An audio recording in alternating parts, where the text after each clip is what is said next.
Apresentação: Carolina Rodrigues e Guilherme Pierangeli. 10h06. Hoje no CBN Campinas a gente já falou das oportunidades de emprego. Aliás, em Campinas, CEPAT registrando 15% de aumento na procura por trabalho. E olha que interessante, 45% de aumento também nos encaminhamentos dos que já estavam direcionados às vagas. Então, é um número muito interessante. E outro lado, a gente vê, por outro lado, os 177 mil trabalhadores que estão cadastrados lá no CEPAT. Aumentou bastante, muita gente procurando por trabalho. E a gente fala sobre o assunto que tem deixado muita gente com medo real. A gente fala da inteligência artificial. E será que ela é tudo isso que a gente está achando que ela vai impactar no mercado de trabalho? Bom, o mercado de trabalho já está tendo mudanças assim, numa velocidade, né? Ter que mudar o mindset, ter que mudar a relação com o horário. A gente já veio aí de uma transformação sobre trabalhar em escritórios compartilhados, trabalhar em casa, trabalhar na empresa, tornar híbrido também esse relacionamento, enfim, tantas e tantas coisas. Aí chega mais um item para deixar muita gente preocupada. A Leila Santos está aqui com a gente, ela tem mais de 20 anos trabalhando como coach de líderes em empresas, atende clientes muito importantes, interessantes aqui, até para a gente citar, para vocês entenderem a experiência dela. Grupo Boticário, L'Occitane, Sephora, Itaú, Biolab, Pfizer, Roche, são algumas das empresas que ela tem relacionamento com pessoas ou clientes ou em treinamentos que são relacionados aí ao trabalho, que ela inclusive tem como conhecimento uma pós-graduação em neurociência. Leila, que está aqui nos nossos estúdios, obrigada pela sua participação, bom dia. Bom dia, Carol. Bom dia a todos os ouvintes da CBN Campinas. É um prazer estar aqui pessoalmente e de volta. Tá certo. ChatGPT, por que ele está deixando tanta gente preocupada e nervosa? É mais ou menos parecido quando a gente teve a introdução dos computadores no nosso dia a dia?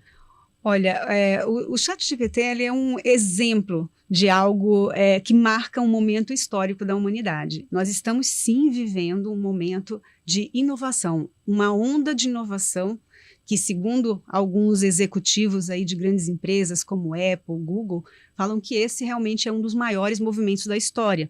Nós vivemos um movimento parecido, sim, quando a gente teve a introdução dos computadores de grande porte, até os computadores pessoais. Depois a gente teve aí o surgimento dos primeiros celulares, a internet e depois os smartphones. Então, aquilo que antes estava restrito ao ambiente de uma empresa passou a estar nas nossas mãos. E o ChatGPT, ele traz a questão da inteligência artificial, que antes também estava restrito ao universo científico, acadêmico, para a mão de todos nós. E isso assusta, principalmente pela velocidade, né, que essa tecnologia chega na mão de todos. Só para a gente ter um exemplo, o TikTok, uma ferramenta que todo mundo conhece, levou aí cerca de 9 meses para atingir 100 milhões de usuários. O ChatGPT fez isso em apenas 2 meses. Então, a velocidade que todos nós passamos a ter acesso à tecnologia está cada vez maior. Inclusive, desculpa, de uma versão para outra do ChatGPT, muita gente relatou que houve um avanço enorme, assim, porque tem alguns assuntos que ele não dava respostas, assim, digamos assim, consistentes, né? Mas tem gente que já até usa para trabalhar. Eu tenho amigos advogados que dizem que o que é impressionante o que o ChatGPT faz, até amigos jornalistas também que dizem isso. Enfim, até no próprio ChatGPT a evolução já foi grande num curto espaço de tempo, né, de uma versão para outra. Né? Sim, porque a base da tecnologia é o que a gente chama de aprendizado de máquina e rede neural profunda. O que significa isso? O sistema tem capacidade de aprender. Então, o fato de a gente ter uma versão gratuita disponível significa que todos nós estamos colaborando para continuar alimentando essa tecnologia, porque ela foi alimentada com base de dados baseadas em artigos, livros, conteúdos da internet, mas ela está alimentada até o ano de 2021. Então, é engraçado que, dependendo da pesquisa que você faz, ele vai dizer, olha, baseado nos dados até 2021, são essas, mas a gente continua alimentando. Então, nós todos estamos colaborando para o desenvolvimento dessa ferramenta. A pergunta é, ele vai substituir o ser humano? Olha, outro dia eu ouvi uma frase, não recordo quem falou, mas eu já estou me apropriando dela porque eu achei incrível, que fala o seguinte, o ser humano ele não vai ser substituído pela máquina, mas vai ser substituído por outro ser humano que sabe usar a máquina. E é nisso que eu acredito. Significa que todos nós, profissionais e empresas, nós não podemos ignorar essa onda. Né? Então, assumir a postura de negação. Isso é uma modinha, vai passar, ou isso não vai atingir o meu segmento, é perigoso. Assim como é perigoso também assumir aquela postura do pânico, que paralisa. Que a maioria está nesse momento. Exato. Então, o meu conselho para as pessoas é: sejam curiosos, leiam, pesquisem. Qual é o grande avanço nisso? Nós não vamos ser substituídos, nós podemos potencializar o nosso trabalho. Por exemplo, eu gastava horas e horas de pesquisa para poder escrever um artigo. Eu posso reduzir esse número de horas, né, de dias, para poucas horas. Mas o trabalho humano, que é pensamento crítico, a curiosidade, né, o aspecto ético, moral, é nosso, nada vai substituir.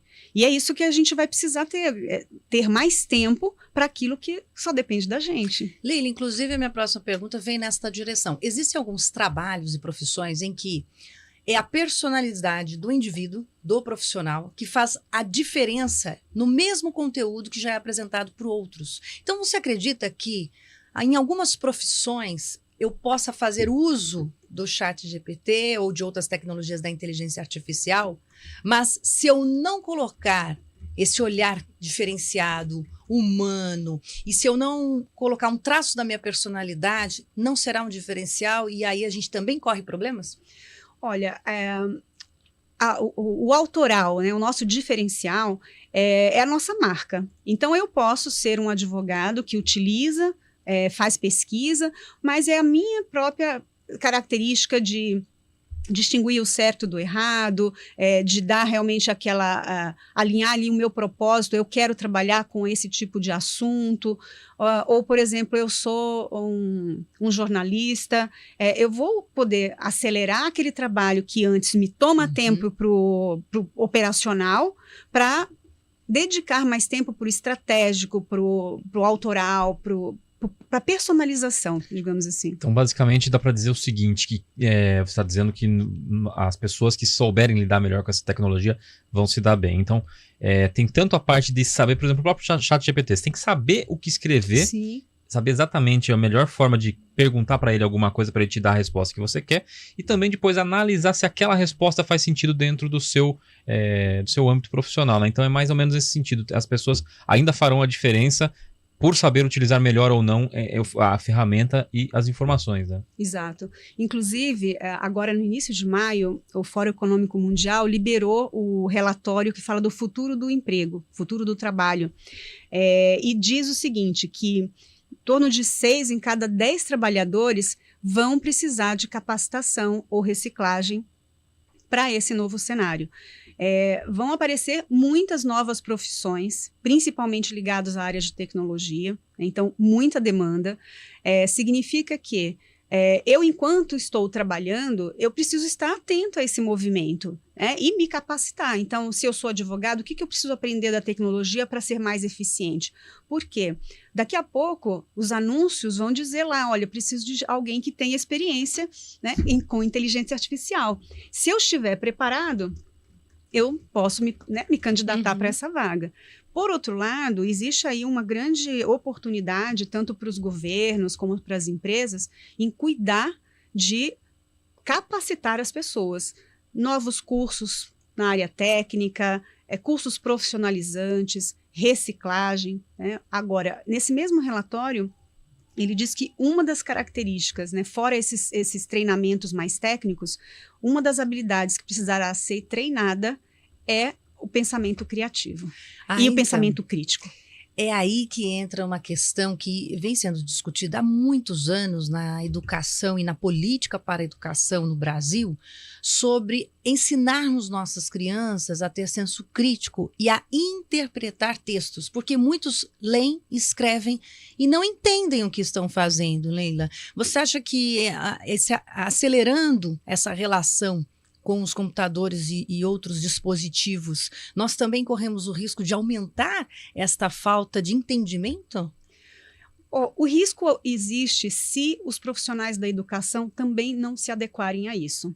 Existe aí um medo, como é que vai ser na educação? As crianças começam a pesquisar, mas Sim. você pode transformar isso numa oportunidade.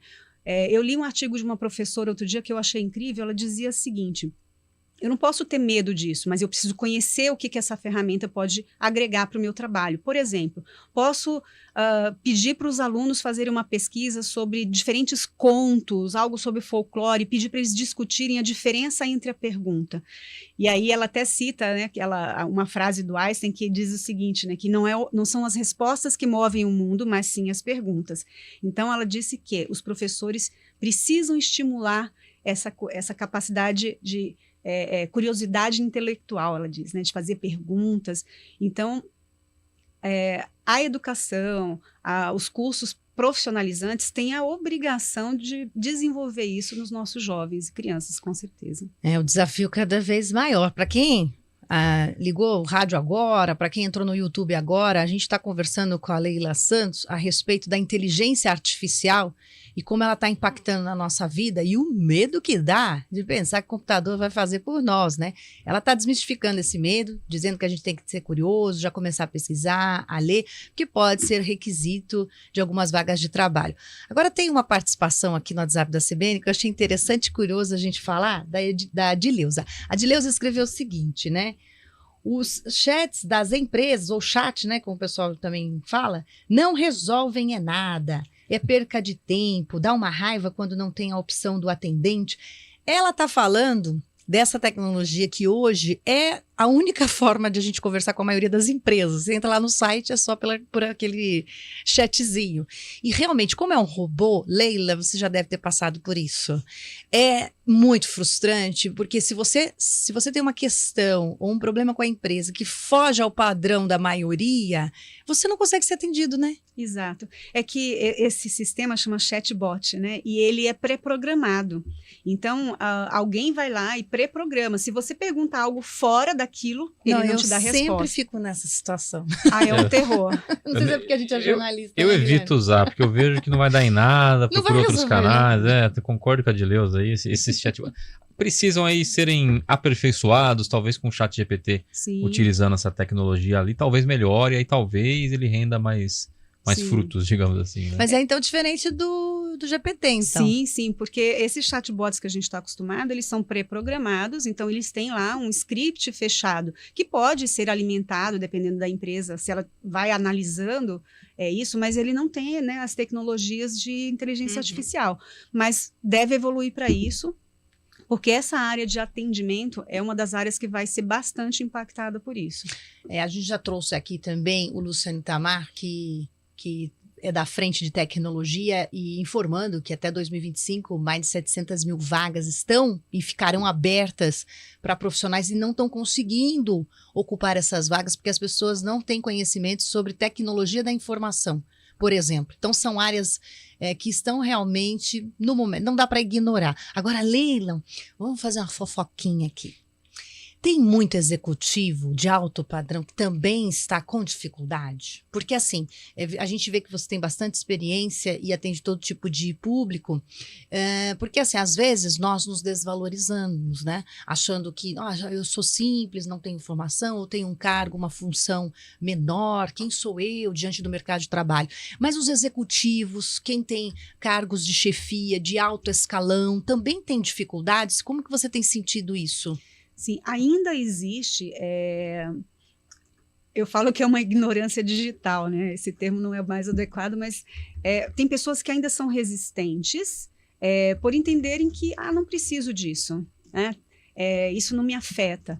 Mas, sim, existem alguns executivos que buscam trazer pessoas capacitadas, enriquecer o time com conhecimentos diversos, capacitações diferentes, e eles vão, através da equipe, se atualizando, não é? Agora, existem pessoas, principalmente profissionais da área mais da tecnologia, que estão mais antenados e vão se adaptando mais rapidamente. O que acontece é o seguinte, que eu me coloco dentro desse quadro, não somos nativos digitais, a gente teve que aprender tudo isso ao longo do tempo. Esse aprendizado contínuo, ele não pode parar. E agora, como eu mencionei anteriormente, a velocidade disso, a gente está sendo atropelado por essas coisas, né? Mas sim, existe dificuldade de alguns, principalmente as pessoas que são mais velhas, né? Ou estão muito acomodadas assim, eu tenho muito tempo de casa, não se atualizaram. Não tem a ver com a idade, mas pela acomodação dentro daquele ambiente, do status quo, entende? Tá certo.